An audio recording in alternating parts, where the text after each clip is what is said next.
Being black is very beautiful and it's absolutely everything to me, and I'm happy to be so. I know exactly where I came from. I know who my parents are, I know who my grandparents are, I know who my ancestors are. I know the stories that they told me as far as the struggle that they went through. Now how can I, pay it forward and continue to better, the outlook of black people, but continue to just build black culture. It's everything, it's our lives. It's exactly what we are and what we represent. I wish that we could celebrate it more, and we celebrate it every day and not just 1 month. And I mean from everyone, not just the whole world. I'm talking about as black people. We accomplished some big things in our sport, and we'll be looked at, hopefully, as people who carried on the success of black excellence. Welcome to the 2020 MLS Black History Month Roundtable. My name is Zito. I'm a writer, and with me today are Ike Apara, Jessica McDonald, Mason Toy, and DeMarcus Beasley. All right, so after each Black History Month Roundtable, we usually have some off-camera dialogue that this starts, and this year we want to do something different and actually volunteer at the Boys and Girls Club right after this. And to start this off, I want to talk to you guys about how each one of you got into soccer and who was the first person that you idolized growing up. Straight up, I'm from Fort Wayne, Indiana. Indiana's is a basketball city, it's a state, sorry. But yeah, my idol was my brother. We both kind of started at the same time, but a younger brother wanted to be like his older brother. That's kind of how it was. So I'm first generation American. My family's from Nigeria, so that's kind of the sport of choice. That's why I go by Ike, short for Ikenna, absolutely. I wish I could go by Ikenna, but I don't like to correct people, butchering my name, but just started playing. All my siblings played it, and I joined in on that as well. And honestly, I don't really know who my first idol was. I've admired. JJ Okocha is just like. So I love JJ to be honest. I did love JJ Okocha. He was. I was more like in fads, like a couple months at a time. I love this player and that player, but JJ for sure was one of them. Jessica, how about you? For me, I grew up in Glendale, Arizona, and my mom, she actually played soccer. She was the only female on her high school soccer team. She was just this all-around multi-sport athlete, and so for my brother and I, we sort of just followed in her footsteps a little bit. And my brother, he started soccer when he was about 5 years old, and he continued playing. That was just his sport, so he just stuck with it his whole life. And so I was like, I'll play soccer, like Brandon, obviously. My brother, he played in the MLS. Some of you guys have played with him. And Brandon McDonald was my first idol. I just wanted to follow in his footsteps. That's nice. That's so much better than I don't have it. He's just like, I'm just being honest, and she's like, my brother was my idol. How about you? For me, my brother was really my idol. I played everything just like my brother. And my dad played football in college, and he got injured a lot. So he made it a restriction. You can't play football until you're 13. And he was smart because by then he thought that we would have a sport picked out already. And, it ended up being soccer. I think all three of you guys have the same Similar, story about black it is. representation as well and soccer back then. And you're like I said, you're the youngest one here. How does that feel to you? Like growing up now, playing where it's a lot of black players and a lot of black players to look up to. Oh no, it's amazing. Yeah. It's amazing. Obviously, growing up and watching how the league has grown, and obviously it was one of my goals to make it and become professional and join this league. It was great to have so many idols and so many African American guys to look up to. And again, it still needs to grow. There's still room for more to get in the league, but yeah, it was definitely different than B's when he was growing up because obviously we didn't even have the league to begin with. Yeah, so, but yeah, no, it was awesome to see it, and I definitely had some really good role models from the league and elsewhere as well. And you have a very particular role though. You're a women's national, and you're one of the few black women on that national team. How does that feel for you? I think it's a very beautiful thing because for us who are on the team, we're part of something historical, and we're part of something that we can show even little black girls out there that A, dreams can come true, B, you can do whatever you want. You know what I mean? It's going to take some hard work, but I'm just blessed and grateful to obviously play that role for our youth, and just to show them that we can be successful. It doesn't just have to be in sports, but obviously I love soccer and, you know, I love what I do, but it's like, hey, we can succeed in soccer too. And that's what we're also here for. So, you know, I'm just, like I said, I'm just grateful to obviously play at this stage, play internationally, but also represent the black women and just show little black girls that, you know, we can just be successful in just different sports. It doesn't just have to be the predominantly black ones that we do here in America, like basketball and football and things like that. So it's just nice to just be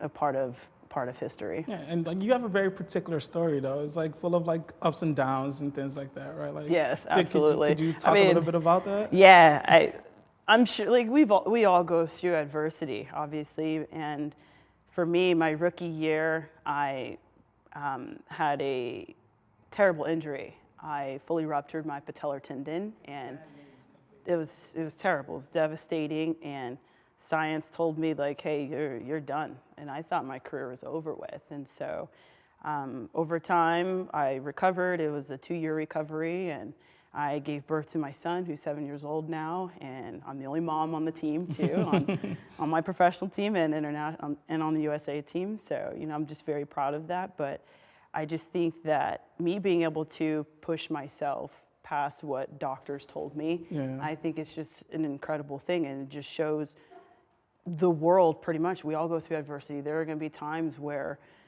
it's going to seem so impossible, but it's going to take hard work to obviously get to where you want to get to. And so that's exactly what it took. And I'm just proud to be able to inspire my son as well to obviously be successful in whatever it is that he wants to do. And so. Are you throwing a soccer ball in front of him? Yeah. Oh, my little guy. You got to indoctrinate the man early. Oh, he's a lefty, you guys, so I'm salivating. He has no idea what he's in for. Yeah.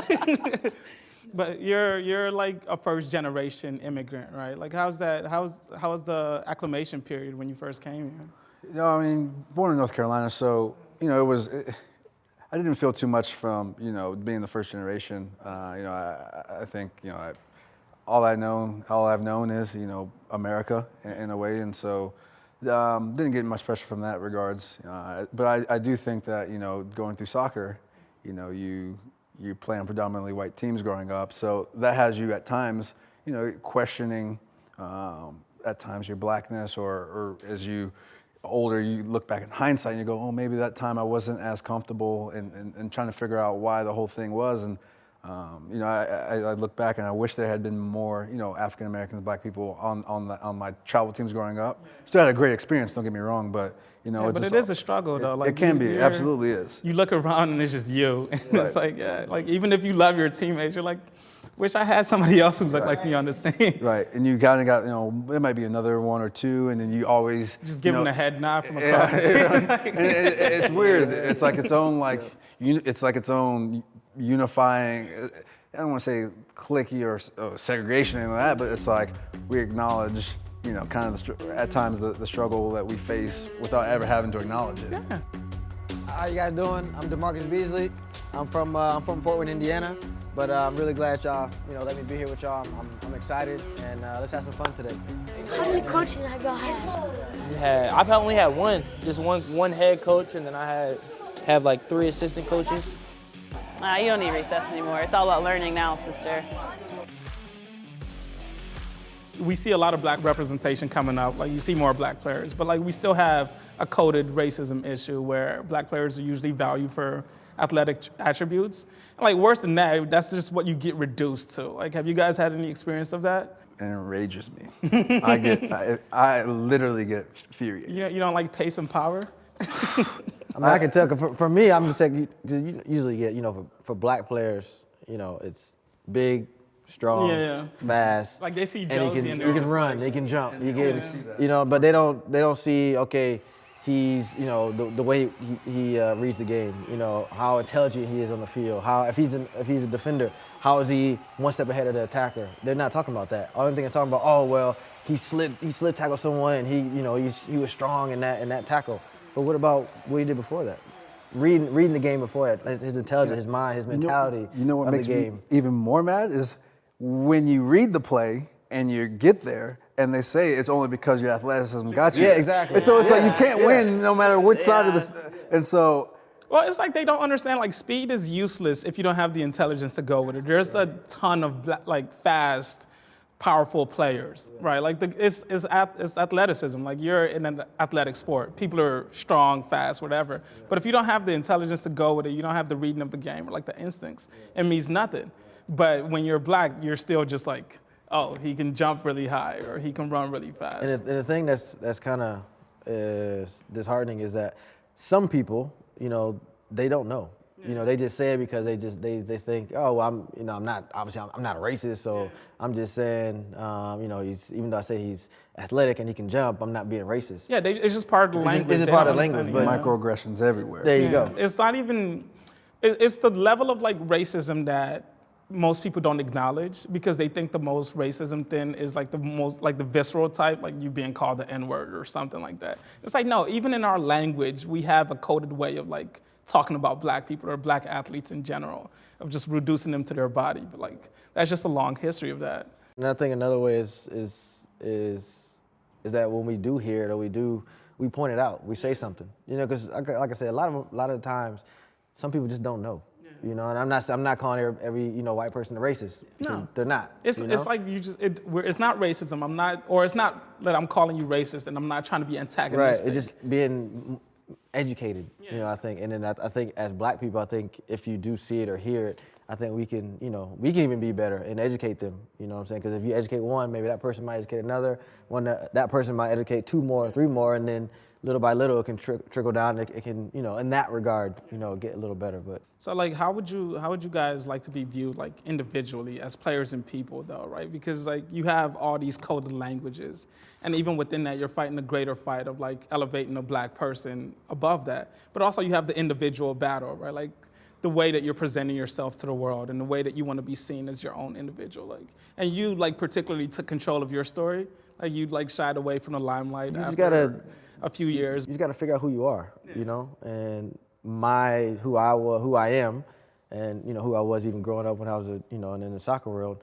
I wasn't I didn't want to be in front of the camera. I didn't want to do that whole be the superstar and be the star and do interviews, and that's not me.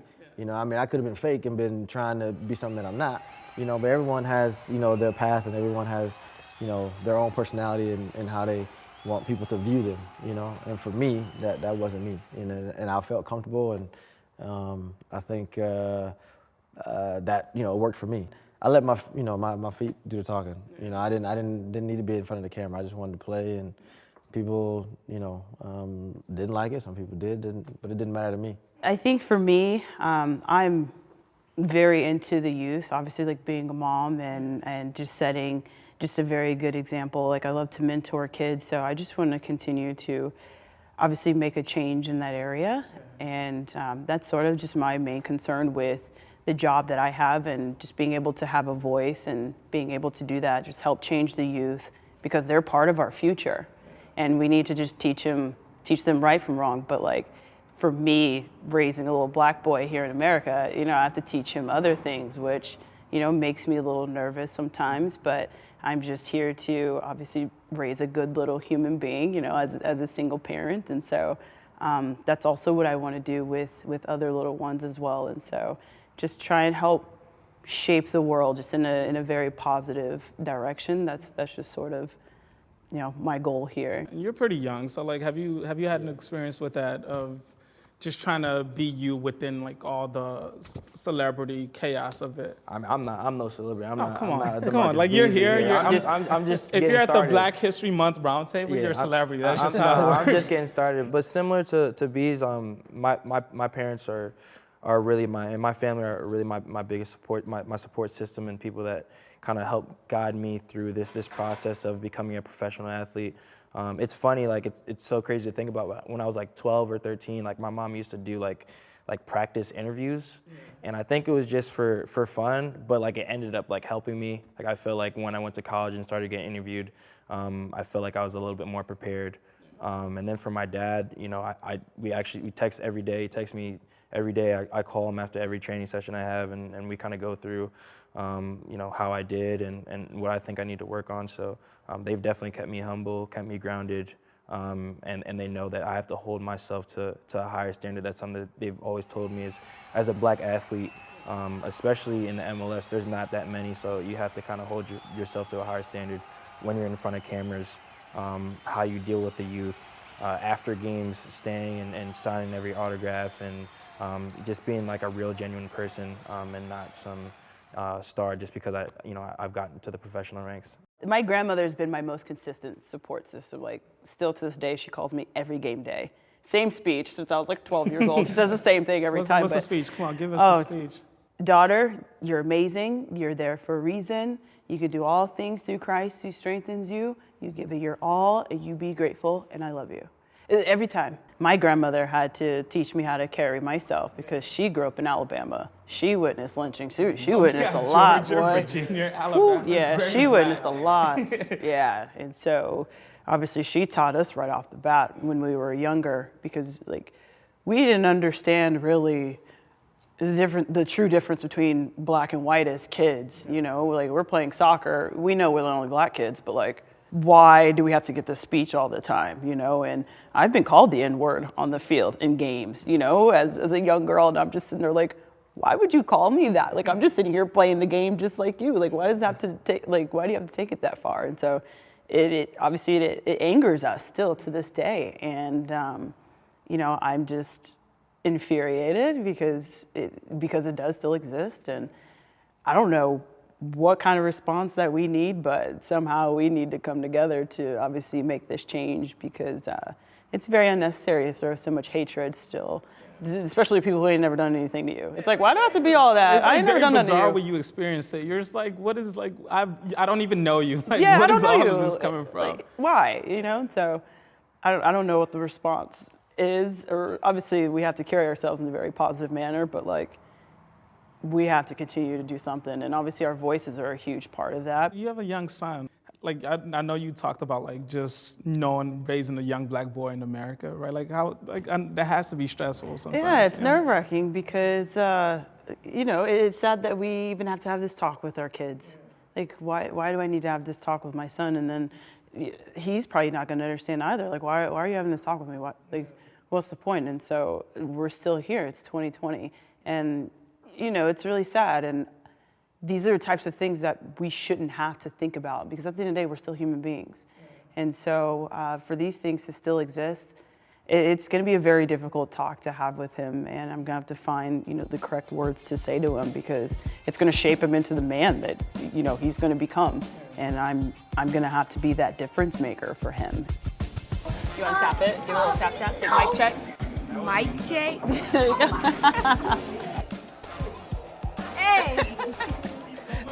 So you sweat a lot? Do I sweat a lot? I do sweat a lot. I'm a sweaty dude though. Like, I'm sweating right now. My armpits are sweaty. All right, so like we have to talk about, I think, as black people in soccer, about what seems like an increasing amount of racism. And I'm personally, I don't think there's an increasing amount. I think it's just being covered now because there's more players being outspoken on it. I've experienced racism, you know, when I was in Europe. You know, not here, not in America, but you know, with some of the players over in Europe, you know, with the, you know, the monkey chants and you know, the throwing bananas at people's feet. You know what I'm saying? Yeah, that stuff. You know, when I was at Rangers, I had that as well. You know, and at that time I was so young. I think I was like 24, I think maybe 20, something like that. So it didn't really register, you know, that it's a problem. Yeah. I mean, I knew it was a problem, and obviously I told, you know, FIFA and this and that, and they just kind of swept it under the rug, and you know, but at the same time, I didn't.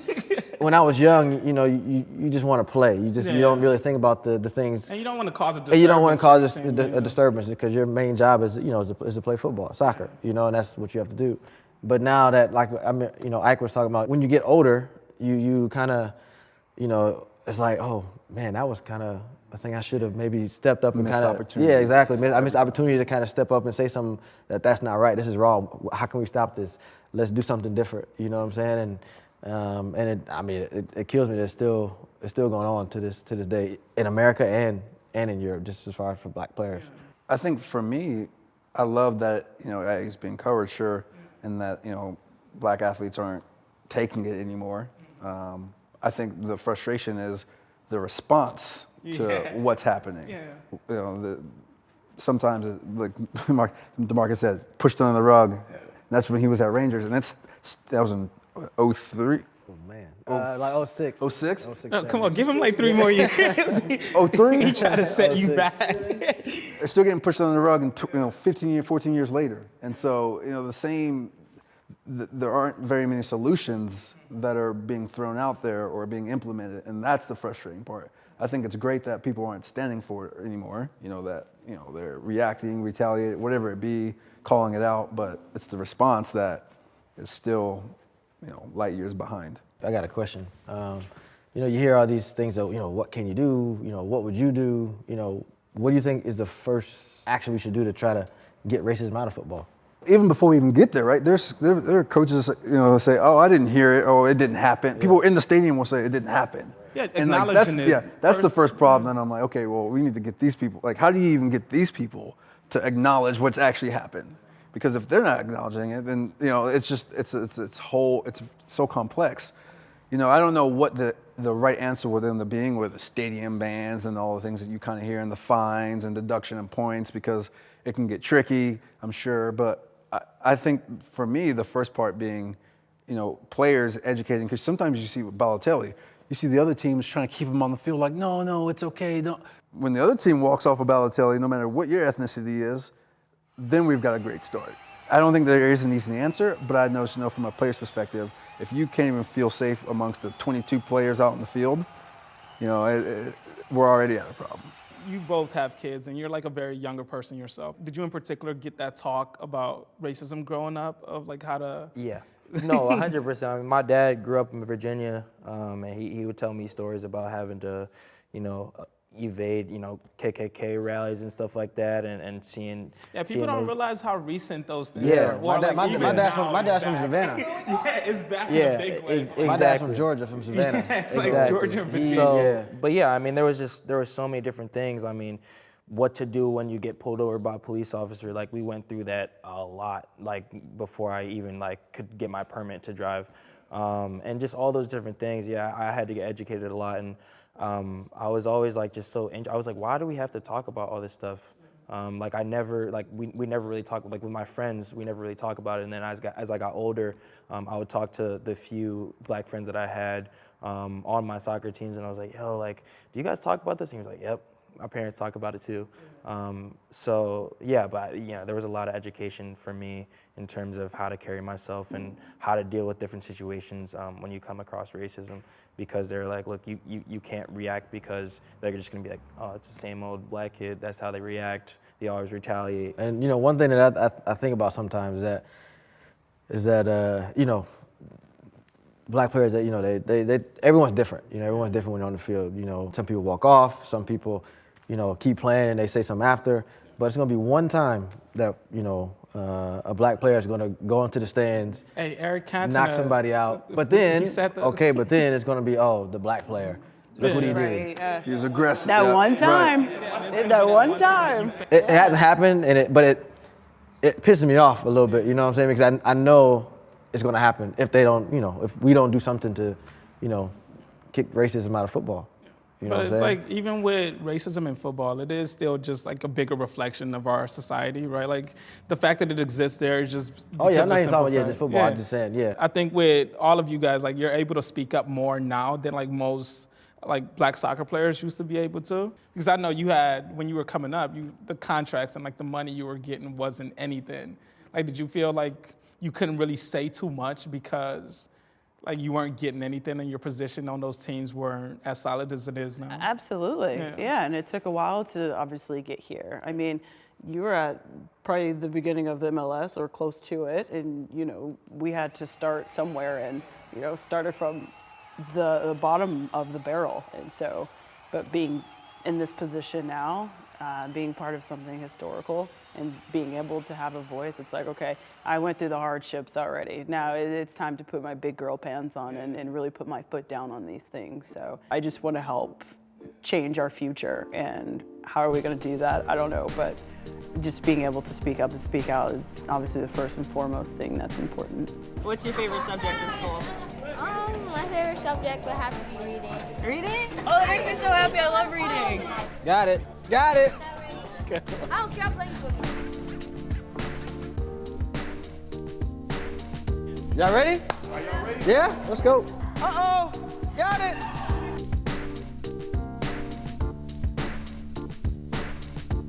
So like I know MLS has like its own style of Rooney Rule, but there's still not a lot of like black head coaches or like in the top executive offices, there's still not a lot of black people. Like, how do you guys feel about that, knowing that in order for like some of these issues to be addressed, there needs to be people in power who understand how important these issues are. And so we still have like all these problems just simply because if you experience something, you can't just go to your coach and have them be able to understand it in a way that you understand it. I actually had this conversation not too long ago, and just the lack of black GMs, technical directors, head coaches. And it's very stunning when you see like the player pool, and you're just like, there's no reason that the player pool looks like this, and then the upper management looks like this, right? Like it's a very stunning thing. I definitely want to move into the business world.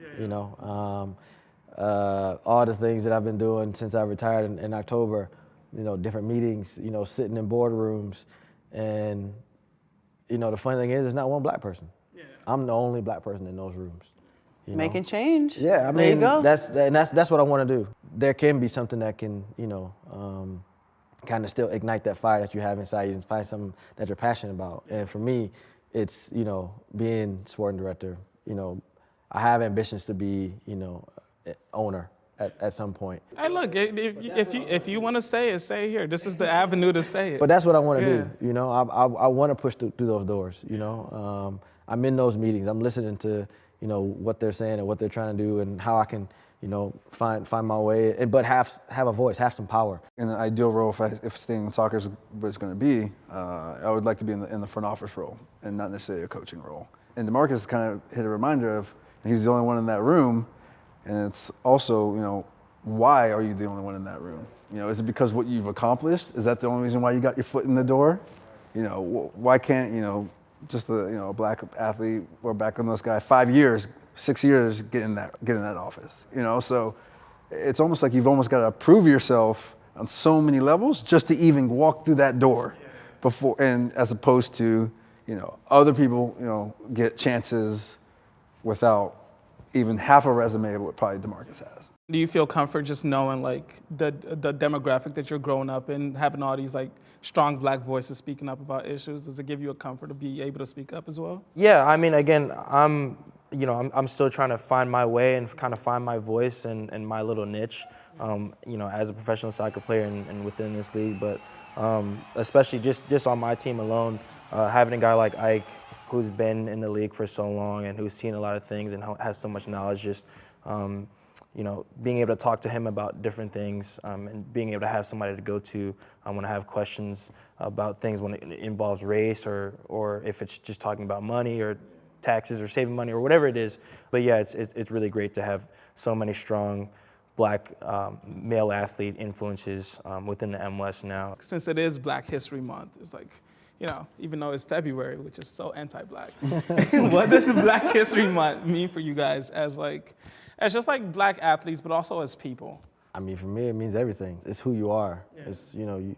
It's a simple saying, but you never forget where you came from. Yeah. I know exactly where I came from.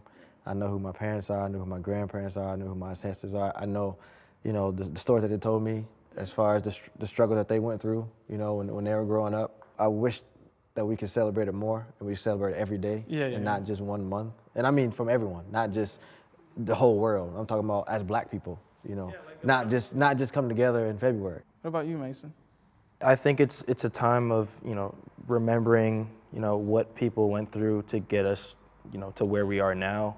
And then also thinking about, okay, now how can I, pay it forward and continue to better, the outlook of black people, but continue to just build black culture and just being a better person and continuing to just, educate other people as well about what Black people have gone through and are going through, but then to also celebrate how far we've come.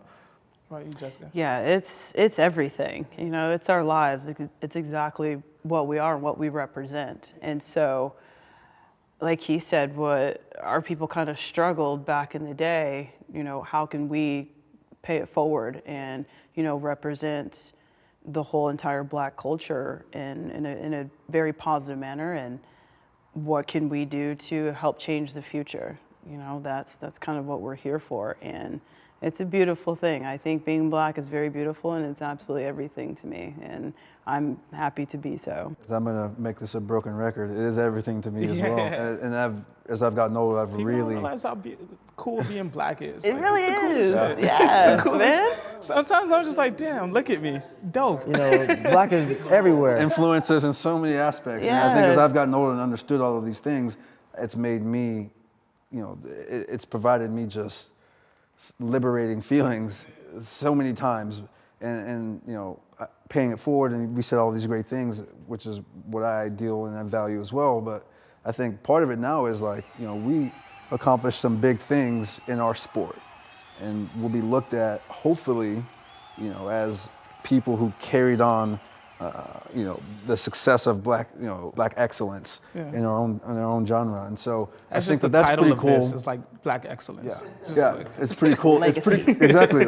It's pretty cool to look at, like, because I never set my mind out on this. You know, when I started playing at 4 or 5, and for it to come full circle, and to maybe be defined as that and be used as an example, you know, it's pretty fulfilling and gratifying, you know, for everyone that helped me and on my journey and my family. And so it really is important.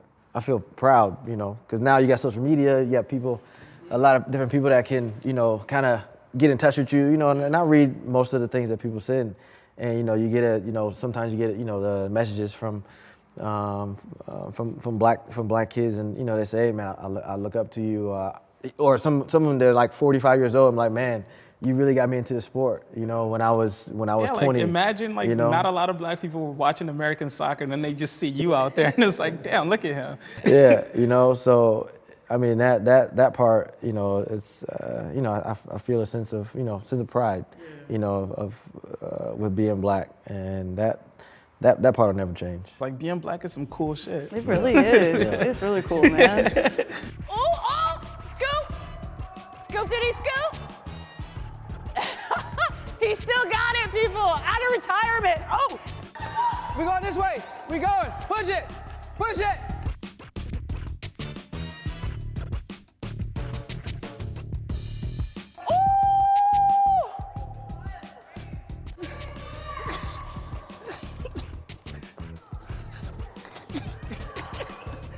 Being in MLS or being like in U.S. soccer in general, do you feel like that you have to like kind of constrict that, or do you feel like if soccer just embraced how cool like some of the Black athletes are, that it would just open itself up in terms of expression? I think from my experience, I definitely, you know, put myself under constraints as I was, you know, first getting into MLS professional life, and I almost felt like I had to like earn my place and like accomplish things for me to then be accepted to say whatever it is that I want to say now, and to have my opinions and to be respected and people know my personality.